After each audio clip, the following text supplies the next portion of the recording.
then there's somewhere, okay?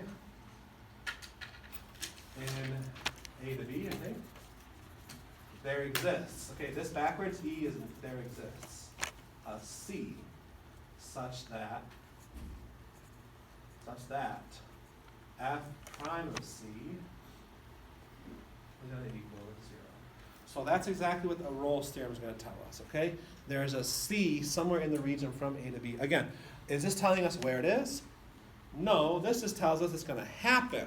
That's all it does, it just tells us it's going to happen. So, can I ask you guys to consider f of x is x squared from -2 to 2. Could you guys tell me whether or not Rolle's theorem could be applied to prove that somewhere in between there's a C such that f prime C equals 0? Yes. So here's what you do. Is this thing continuous everywhere? Yes. Okay, it's a U. You guys know the picture. By the way, where does f prime equal 0? 0. Right there, just so you guys know that, okay? Now, it is continuous everywhere in the open interval. It is differentiable, it's differential in the open interval. It's continuous in the closed interval. And, guys, does f of -2 equal f of 2? Therefore, a C exists somewhere from -2 to 2 such that f prime of 0. So then, therefore, does a C happen? And can I ask you guys to find where that spot is? Sure. That's using what's called Rolle's theorem. Okay? X squared minus 3x plus 2. Well, this sounds silly, but I want you guys to be ready for it. X squared minus 3x plus 2 from the interval 1 to 2. All I'm going to ask you is there a C that exists? Okay? And then later on we'll find it, which is much faster than doing Rolle's theorem. I agree. Is this a polynomial? Polynomials are differentiable everywhere, continuous everywhere. Okay? What's f of 1? 0. Is it really? Yeah. What's f of 2? 2 squared 0. minus 6 plus 2. Okay? How about zeros? Is that better? So are these called x-intercepts? So think about your graph. Would they mean kind of like, oh boy. Okay? Would it kind of sort of maybe look like this? So here's 0, and here's 2, right? Your x-intercepts?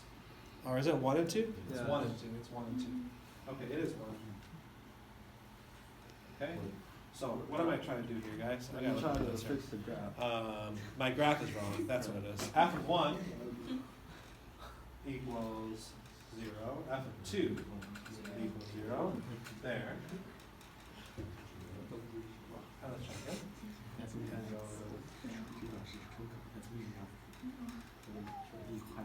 Because Annabelle's not here, I'm messing up. That's why. Yeah, Annabelle, it's all your fault. Yeah, Annabelle. Okay. There we go. So here we go. The fact that She's f not- of she's not 1 on there. equals f of 2. It just tells us somewhere in between 1 to 2, there is a C that exists. That's all it is. Okay? Can you find it? I think you can find it faster than I can graph this thing. Guys, what's the derivative? 2x minus 3. Equals 0. Which we all could have done much faster than waiting for me to fix my graph there. Okay? All right, guys. Illustrating rolls again. I don't have to. I can just follow along with you guys here. Okay? It's down page. All right, that's the one that we were trying to do. Again, x to the 4th minus 2x squared. Now, what's interesting here is that you have multiple times and within multiple regions. Okay? So it's helpful to have your zeros. Okay? But then notice how you have. They do give you an interval from -2 to 2, and you have a couple, multiple times, from -1 to 0, from 0 to 1, from 1 to 2, you have all those options. Again, guys, the name of the game, are we basically finding critical numbers, but we're not caring about when f prime does not exist, only when f prime equals 0. That's the only thing we're looking at, okay? As far as this lesson is right now. Mean value theorem, okay? The big one. What does mean mean? Okay, think about that. Average, okay? Okay. Guys, I am gonna write this down with you. You probably want to make sure you have it memorized, okay? I have to look at it again, just remember. If f is continuous on the interval that's closed from A to B, and differentiable on the open interval from A to B, okay? Then there exists a C. Remember the backward C, okay? Then the backwards E is there exists a C in the interval from A to B, okay? I'm giving you all my old college level script here, okay? Such that, okay, now this is different, okay? Although it's kind of old, f prime of C equals something new, kind of old, f of B minus f of A over minus.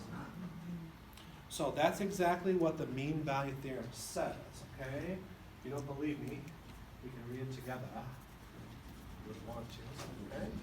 So there's a lot there. By the way, technology pitfall. It would not hurt to read that part. I'm not going to for time's sake. Okay? So guys, f prime of C equals the following. Now, this is the first proof that we're going to do in calculus that geometrically makes total sense. Okay? And I know there's pictures there, but let me try to draw one too. Okay? Okay. Is this continuous everywhere? Yes. It's differentiable everywhere, okay? What I want you guys to realize is the slope of these 2 points. Okay? What's the formula for slope? y2 minus y1 over b, x2 minus x1. Or in other words, f of b minus f of a over b minus a. So we call this, guys, the slope of a secant line, right? Yeah. So somewhere in this shape. Now, this would be A, right? And this would be B. Right. So they're saying somewhere in between the region from A to B, there's a place called C such that f prime of it is equal to that. And so this is where I get kind of, right? Does that count like parallel lines to you? No. Close enough? Close enough, okay? So, guys, what's true about that spot right there? Would the derivative at C be the same numerical slope value as the slope of the secant line? So in common terms, and you'll see this so much when we do this FRQs, all the time, okay? We're gonna see this, guys. Basically, here's what it means. Can we go back to the formula sheet? Which remind me and I'll post them, okay? Guys, the slope of the tangent line, okay, is going to be equal to the slope of the secant. Let's go one more step. The instantaneous rock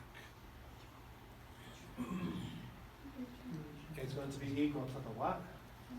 The average rate of change. So that does happen, and that is true as far as what that looks like, okay?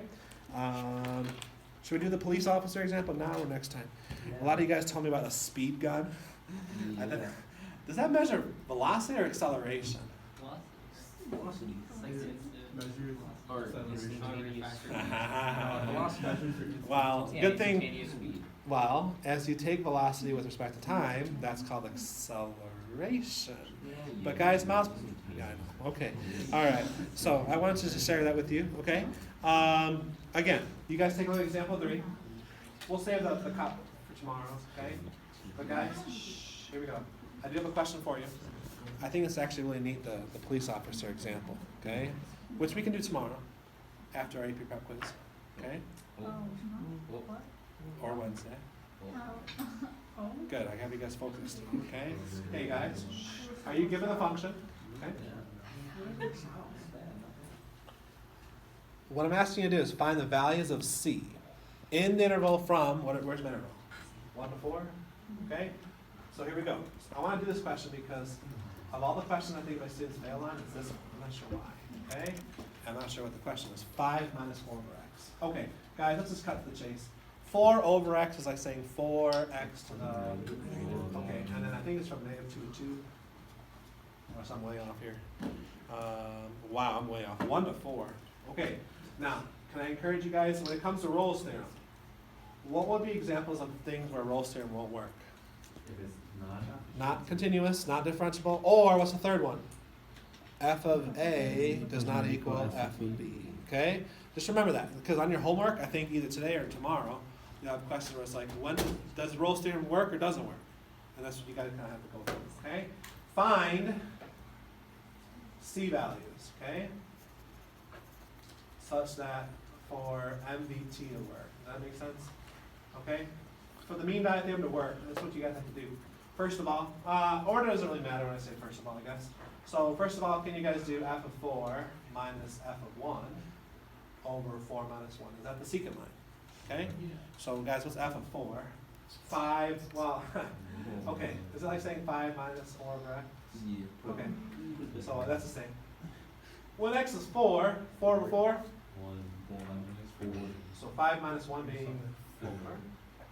5 minus f of 1. Okay, what's f of 1? So let's see. 5 minus 4 over 1 would be over 4 minus 1. Okay, that means that equals. Okay? Now, what does it mean we have to do for our c value? Our c value means we got to do the derivative of this, right? So the slope of the secant line would be what? Okay? So we're going to set the value of our secant line to equal the slope of our tangent line. So when does 4 over x squared equal 1?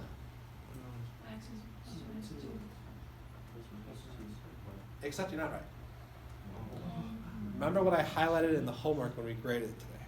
Not in the...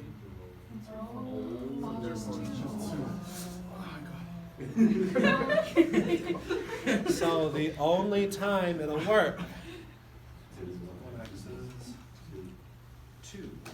And guys, graphically, take a look at the parallel lines, okay? At 2, is this slope kind of looking at this blue line over here? From the order pair 1, 1 to 4, 4, does it have the same numerical look to it? Okay? All right, guys. I think if you check your emails, if you guys allow Google to test your emails, you will see what the homework is. I'll stop here. You guys use the class time wisely, pretty please. And you guys have 3.3, 3.2, and it is 1 to 7. Guys, do the directions, okay? It's on the board. Sorry, Jordan, not just 1 to 7. Don't get excited. Okay, guys, really, let's get started on these. Because 11 to 20, it might not even work because Rolle's theorem does not apply. So keep your blinders on and think about when does it not apply. And then, guys, this is a small set. Guys, this is a small set. All right? So let me encourage you guys to use 15 minutes. Hey, some of you in here might want to start doing AP 3-